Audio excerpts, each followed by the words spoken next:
ماہ رمضان کی وہ عظیم 5 راتیں جن کو طاق راتیں بھی کہا جاتا ہے اور ان کو لیلۃ القدر بھی اور شب قدر کا نام بھی دیا جاتا ہے، ان راتوں کے خاص نوافل جو لوگ ہر سال پڑھتے ہیں وہ جانتے ہیں کہ ان کے پڑھنے سے اس بندے کا گھر اللہ کی رحمت سے بھر جاتا ہے اور اس بندے کو ان راتوں کی تمام برکتیں نصیب ہو جاتی ہیں۔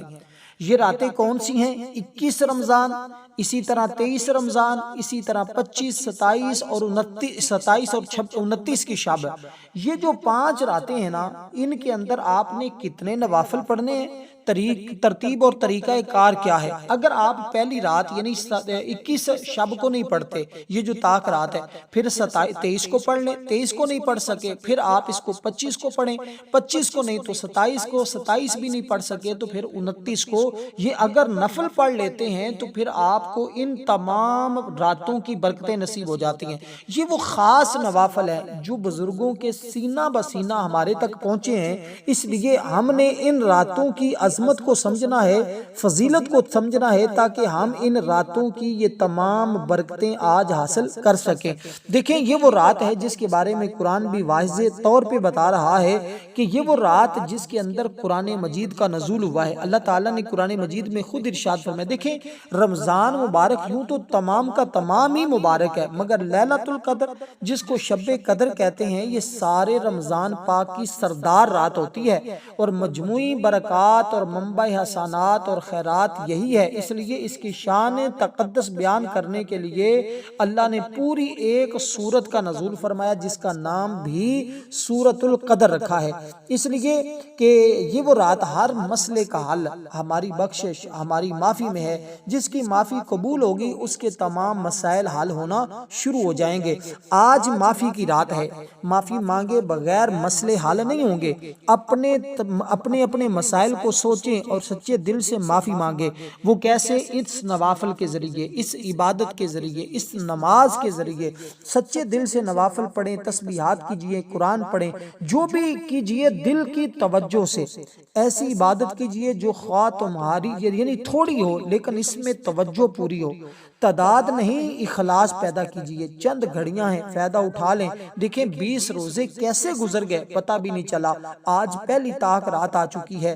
اسی طرح یہی شب قدر ہے، جتنا کر سکتے ہیں کر لیجئے۔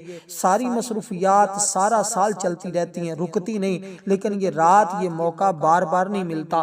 آج موقع ہے، آج موقع کو غنیمت سمجھیں، آج اس سے فائدہ اٹھا لیں، ورنہ یہ موقع دیکھیں اول اس رات میں شام سے لے کر صبح تک تجلی الہی بندگان خدا کی طرف متوجہ ہوتی ہے، اور دوسرا یہ کہ اس رات میں ملائکہ اور ارواح آسمان سے صالحین اور عبادت کرنے والوں کی ملاقات کے لیے زمین پر اتر آتے ہیں۔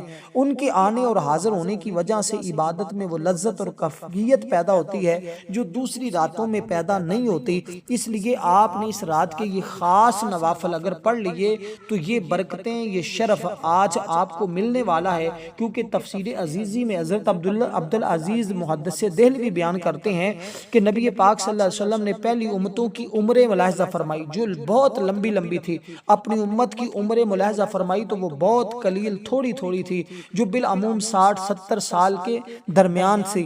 میری امت نیک اعمال میں پہلی امتوں کے برابر نہیں ہو سکے گی، یہ دل میں خیال پیدا ہوا۔ اس سے چہرہ اقدس پر تھوڑے سے غم اور پریشانی کے آثار نمودار ہوئے، تو رب العالمین نے اپنے محبوب کے رنج کو دور کرنے کے لیے دل اقدس کو تسلی دینے کی خاطر اس پوری قرآن کی ایک سورت کا نزول فرمایا جس کو سورۃ القدر کہا جاتا ہے۔ اس کے اندر بتایا کہ یہ جو رات آپ کی امت کو عطا کی جا رہی ہے یہ 1000 مہینوں سے افضل ہے۔ اگر اس میں عبادت کر لی جائے، نوافل پڑھ لیے جائیں، قرآن کی چند سورتیں پڑھ لی جائیں اور اس رات میں عبادت کی جائے تو یہ 83 سال کی عبادت کے برابر اجر و ثواب ہے۔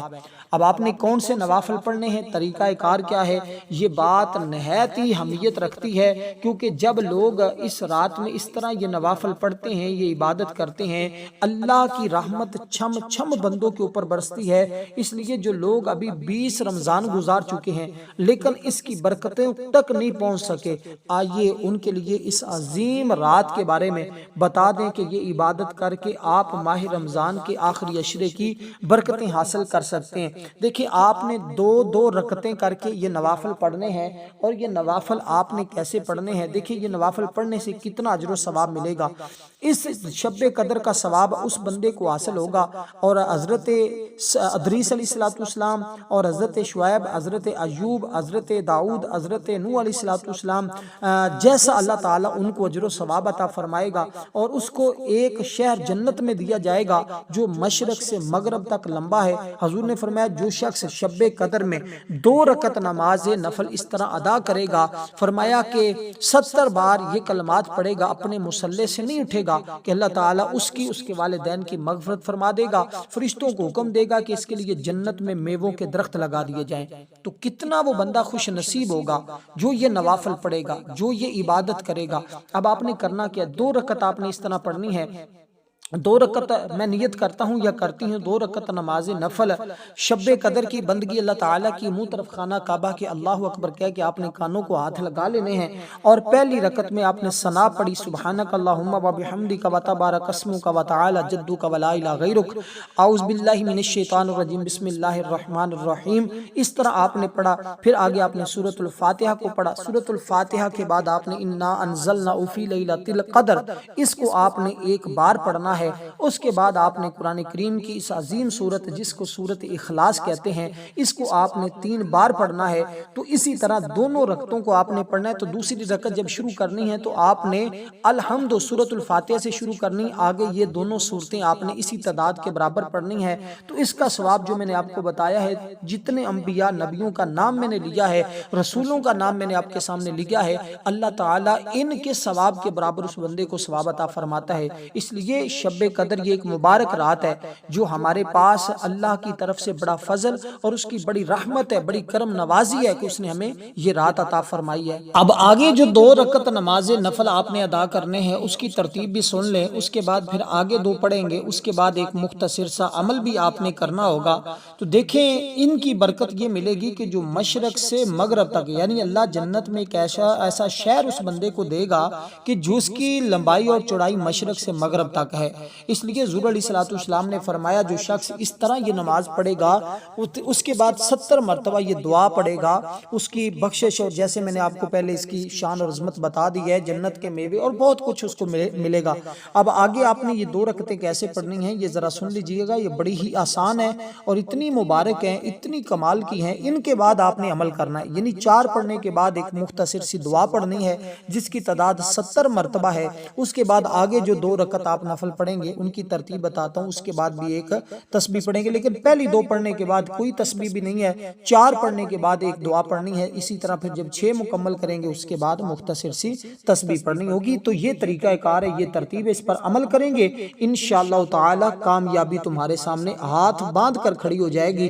اس لیے دوستو آپ اس موقع کو اپنے لیے غنیمت سمجھیں اور اسی ترتیب کے ساتھ پڑھتے جائیں اور انعامات حاصل کرتے جائیں۔ اب آگے آپ نے کیا پڑھنا ہے یہ بات ذرا سمجھیے گا بڑی ہی توجہ کے ساتھ، بڑے دھیان کے ساتھ۔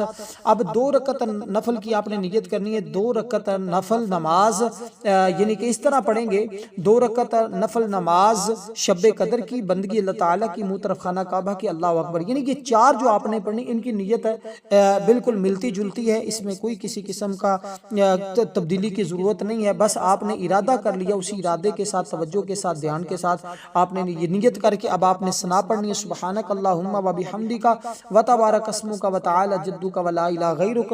اسی طرح جب یہ پڑھ لیں اس کے بعد آپ نے اعوذ باللہ من الشیطان الرجیم بسم اللہ الرحمن الرحیم اس کو پڑھنا ہے۔ تو یہ پڑھنے کے بعد اب آگے جو آپ نے تسبیحات پڑھنی ہے اس کو بھی ذرا سنیے گا بڑی دھیان اور توجہ سے۔ اب آپ نے سورۃ الفاتحہ پڑھی، سورۃ الفاتحہ پڑھنے کے بعد الحمد شریف جس کو کہتے ہیں، آپ نے سورۃ اخلاص پڑھنی ہے، یعنی قل هو اللہ احد اللہ الصمد لم یلد ولم یولد ولم یکن لہ کفوا احد۔ تو اس سورت کو آپ نے 7 مرتبہ پڑھنا ہے پہلی رکعت کے اندر۔ اب اسی طرح آپ کے دوسرے 2 رکعت نماز نفل کی پہلی رکعت مکمل ہوگی، اور اسی طرح اب دوسری رکعت پڑھیں گے تو دوسری رکعت میں بھی آپ نے اس سورہ مبارکہ کو پڑھنا ہے 7 مرتبہ۔ تو اب آپ کی 4 رکعت نماز نفل مکمل ہو جائے گی۔ تو یہ 4 پڑھنے کے بعد اب یہ آپ نے دعا پڑھنی ہے۔ اس دعا کی تعداد میں پہلے عرض کر چکا ہوں، کیونکہ اس کے پڑھنے سے اللہ تمہاری بھی بخشش فرما دے گا، تمہارے والدین کی بخشش فرما دے گا، اور اللہ فرشتوں کو حکم دے گا کہ اس کے لیے جنت میں میووں کے درخت لگائیں، محل تیار کریں، نہریں بناتے رہیں، اور یہ پڑھنے والا ان کو جب تک اپنی آنکھوں سے خواب میں دیکھ نہ لے اس وقت تک اس کو موت بھی نہیں آئے گی۔ تو جس بندے کے لیے اتنے انعامات اور اتنا اہتمام ہو ان چیزوں کا، پھر بھی وہ بندہ اس کی برکتوں سے محروم رہے، تو یہ اس کی پھر بد نصیبی ہے یا بدقسمتی ہے، کچھ بھی کہہ سکتے ہیں، لیکن اس موقع کو اپنے لیے غنیمت سمجھیے گا، اس موقع کو ضائع نہ کیجیے گا۔ اگر یہ موقع ضائع کر دیا تو سمجھ لیں بہت بڑے انعامات سے آپ ضائع ہو گئے۔ اب آپ نے اس کے بعد جو دعا پڑھنی ہے وہ ہے استغفر اللہ العظیم الذی لا الہ الا هو الحی القیوم واتوب الیہ۔ یہاں تک یہ دعا ہے، ایک مرتبہ نہ آئے، پھر بار بار اس کو سن کے یاد کر لیں، استغفر اللہ العظیم الذی لا الہ الا هو الحی القیوم واتوب الیہ۔ تو یہ دعائے مبارکہ، اس کے بعد آگے 2 نفل آپ نے پڑھنے، 2 رکعت نماز نفل صلاۃ الحاجت، بندگی اللہ تعالیٰ کی منہ طرف خانہ کعبہ کی، اللہ اکبر، اس طرح آپ نے نیت کر لینی ہے۔ تو نیت کرنے کے بعد دوستو اب آپ نے ثنا پڑھی، سبحانک اللہ، اعوذ باللہ من الشیطان الرجیم، بسم اللہ الرحمن الرحیم کو پڑھا، پھر سورۃ الفاتحہ پڑھی۔ سورۃ الفاتحہ پڑھنے کے بعد، اور یہ بات ذہن میں رکھیے گا، ہماری طاق راتوں میں خصوصی دعا کا اہتمام ہوتا ہے، جو لوگ ان دعاؤں میں اپنا نام شامل کروانا چاہتے ہیں صرف 10 بار درود پاک پڑھیں، کمنٹ میں نام لکھیں، انشاءاللہ ان کو دعاؤں میں شامل کیا جائے گا، کیونکہ یہ موقع اتنا عظیم موقع ہے۔ اس موقع کو جس نے سمجھ لیا اس نے انعامات حاصل کر لیے، جس نے اس کو نہ سمجھا وہ بہت بڑی برکت سے محروم رہ گیا۔ اس کی پہلی رکعت میں آپ نے دوستو اسی طرح جو ہے وہ سورۃ اخلاص کو پڑھنا ہوگا، صرف اور صرف آپ نے 11 بار پڑھنا ہے، اور دوسری رکعت میں بھی آپ نے 11 بار پڑھنا ہے۔ اسی طرح یہ آپ نے اس ترتیب کے ساتھ پڑھ کر پھر آپ نے اس کے بعد مختصر سی تسبیح پڑھنی ہے، فقط اتنے سے الفاظ ہیں، اور یہ الفاظ پڑھیں گے، اللہم انک عفو کریم تحب العفو فاعف عنی یا غفور یا غفور یا غفور۔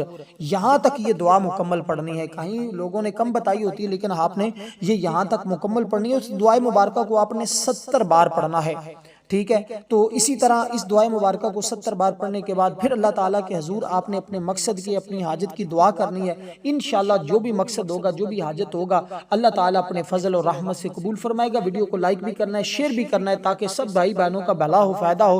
والسلام ورحمۃ اللہ وبرکاتہ۔